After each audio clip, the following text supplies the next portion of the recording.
Sunday, June 3rd, 2018. It's time for Easy Gamer. We're going to talk about the Atari VCS, and it almost has $2.5 million worth of funding. Almost 9,500 backers have backed the Atari VCS. So I see a lot of people kind of scratching their heads as to why. Now, if anybody doesn't know what the Atari VCS is, it's a new Atari console that is coming out. VCS, I guess, stands for Virtual Console System. I think. But I guess what it's supposed to be is basically a new Atari home console that'll come packed with 100 games, and supposedly they're going to make new games for this, and it's supposed to compete with the Switch and the Xbox One, Xbox One and the PlayStation 4. Do I really think it's going to compete with those systems? No. But do I think it could be a viable system for other people? Sure, why not? I think it'll end up with a lot of mobile games on it and maybe some smaller Steam games, but I don't see it getting like, I don't see it getting gigantic third-party games. But a lot of people have kind of I've been watching a lot of people keep bashing this thing, and it's like, why? There are people that don't understand how it's got $2.5 million in crowdfunding. I'll tell you why it's got 2.5 million. Nostalgia. Nostalgia is a powerful thing. This console is going to come out. It's supposed to be powerful enough to power some modern games. It's going to have an old style controller, that looks like the old Atari 2600. Nostalgia is a powerful thing. I grew up in that age. I had an Atari 2600. My parents bought it for my sister and I for the family when we were kids. First console I ever gamed on. I started out playing Combat, Air and Sea Battle, Super Breakout, until other games would come out like River Raid and Kaboom and, Stampede and Chopper Command and Choplifter and there were tons and tons and tons of games that came out for this system. Fast Food, Lost Luggage, games like that I played later on the system. Journey Escape, which was a game I dumped a ton of time into. Asteroids, Defender, Space Invaders, Donkey Kong, Pac-Man, Miss Pac-Man. There were tons and tons of games that, I played when I was a kid. Now, the nostalgia is a powerful thing. I looked at the Atari VCS and thought to myself, maybe. Then I saw the price. Well, it's a little out of my range. It's not out of my range. It's not that I couldn't buy this thing. It's just I'm not going to be one of the backers for it because I don't really see a need for it. I have an Xbox One X, I have a PlayStation 4, and I have a Switch. I don't need another console. Now, if this console turns out to be really good for nostalgia purposes, and they develop new games that are based on old Atari properties that I enjoyed when I was younger, then maybe. If they develop a new River Raid, who's to say I wouldn't totally be all in on that? Maybe if it did a price drop, maybe if it did. But the reason people are backing this is not out of morbid curiosity. They're not backing it because they think it's going to be a collector's item. If nobody wants it, then it can't be a collector's item because people are going to go, well, I don't want that thing. So even 20 years down the road, it's just going to fall into the same junk pile as the Ouya and a lot of the other of these little consoles that tried popping up. And they're not going to be worth that much in the future. If you put $300 into it, you may, 20 years from now, get $300 back out of it if you're lucky. Anybody who's going to keep it for that reason is going to keep it in the box, and there'll be tons of people that do that. But I think a lot of people that are getting it are probably people my age with some disposable income that remember the Atari 2600 fondly, and this scratches an itch for them. This is, you could get the same thing on an Atari Flashback, but this is a new console that'll play some newer games. They say they have people that are backing it that'll give them games. Now, the problem with an Indiegogo is, technically, you don't really have to release anything.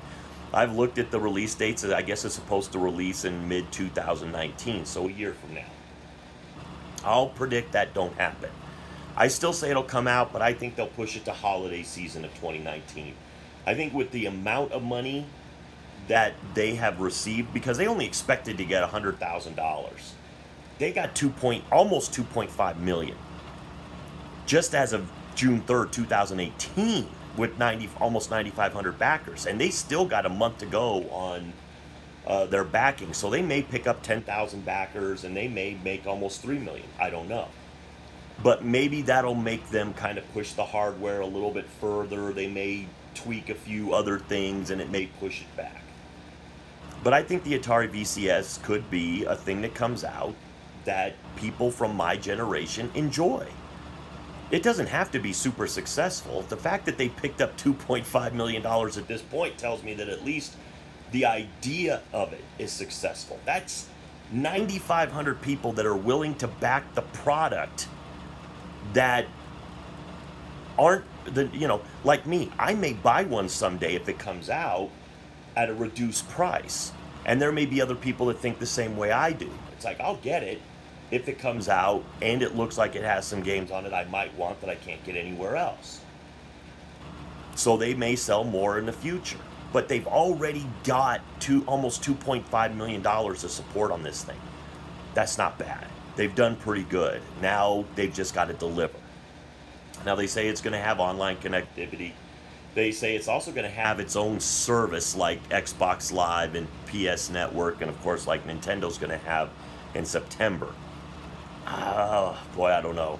I don't know if anybody's going to want to pay a subscription fee to that Atari platform. But once again, if you have the platform and you want to play online, maybe some Atari games with your friends, maybe you do it. You pay it. But I don't see the reason for bashing the system. I don't see any reason for it. It could be a moderate success, even if it's only a moderate success and it just kind of floats around as the fourth console, but it still has some games out and there's still some people that play it and enjoy it. It doesn't sound like they were expecting it to sell, 30 million units. I think if they sell 100,000 units, they'd probably be super stoked. What I see, it has 32 gigs of storage. You can use a lot of external peripherals because of the USBs and whatnot that you can plug into. So you can use a lot of external of your own peripherals that you have to play on it. You can use their controllers that they have. Now, we don't know what the quality of the machine is going to be yet. Nobody's really touched this thing. But who's to say it's not going to be great? Who's to say it's not going to be fun? I think everybody kind of needs to ease up on it. This could be a fun system for some people. It doesn't have to be a monster success. It just has to, as long as it delivers to the fans what the fans wanted of it, that backed it, that put the money in. Not people like me who haven't put a dime into it. Not people that are just criticizing it who aren't putting a dime into it. As long as it delivers to those who want the thing, who've already invested the money and the time into it. That's the important part. Those are the people that have already said, Atari, I'm going to back you. I want this thing. Deliver what you say, and I'll be satisfied because that's what I've paid into. That's what I've paid for. And I think as long as it does that, and then they release a few extra systems that sit on store shelves and people buy them, or they end up on Amazon and people buy them. Let's say it only, let's say best case scenario, it sells 1 million units. That's not bad. It's not bad, especially when you're trying to compete with Microsoft, Sony, and, Nintendo. 1 million units isn't bad. And I don't think they're thinking that this is going to be a world beater. They're not thinking that this is going to be the killer thing that everybody has to have. But who's to say that at some point it can't have Netflix, it can't have Hulu, it can't have some streaming services other than just the basics? Who says? There may be some people out there that just like the look of it. They like what it does. It has maybe some more casual games. Maybe this is for people that don't really have an Xbox One. They don't have a PS4. They don't have a Nintendo Switch because those controllers are too complicated. But they're going to get to play old Atari games on this console with that Atari-looking joystick And that's what they want. There are a lot of people that are my age and older that don't like those controllers. Now, a lot of us, of course, have adapted and we'll play with the Xbox One controller, PS4 controller, the Switch controllers, and we're fine. We love them anyway. But there are people out there, my parents included, that once the controller had 2 buttons, it was done. They weren't playing anymore. So that may be another reason. Some of these people are going, oh, that's awesome. I can sit there and I can play old Atari games with a joystick and and I get it. You can do that with the Atari flashbacks and whatnot, but this is going to be new.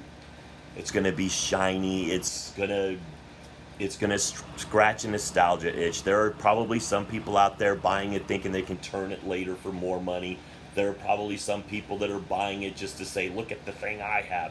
There are other people that are going to buy it that are going to display it on a shelf and just show it to their friends. They'll play a couple games together and they'll never touch it again. But who's to say any of that is wrong? That's for them to decide. They've given their money, and as long as Atari delivers on the product and they give them the item and everything works just fine, there's no reason to bash it. Like I said, if it comes out and it looks like a ton of fun, I may get one later. Because that is from my generation. I have looked at it and thought, not bad. I'm not gonna bash it and throw it under the bus. I want it to be successful. I just want it to maybe corner a market that the other systems don't touch. And I don't know what corner of the market that is, but maybe they do. So what do you think of the Atari VCS? Are you amazed that it's made almost $2.5 million and has almost 9,500 backers? That's amazing. It's like, I say good on them. It's like, just please deliver. Don't make this be a scam. Just deliver the item. Just give them something fun to play, and hopefully the haters will, maybe have a friend that has one. They'll play it and enjoy it and maybe sit there and go, it's not as bad as I said it was. Maybe they won't come out and admit they were wrong, but maybe they'll sit there and go, it's not as bad as I said it was. So, maybe it'll change some minds, maybe it won't. But for me, it's a wait and see. I'm not going to put any money into the Indiegogo. But maybe someday if I see it sitting on a shelf and it has a price drop or something, I'm not saying I won't get one. So, with all that being said, to the troops, past, present, and future, thanks for the freedom.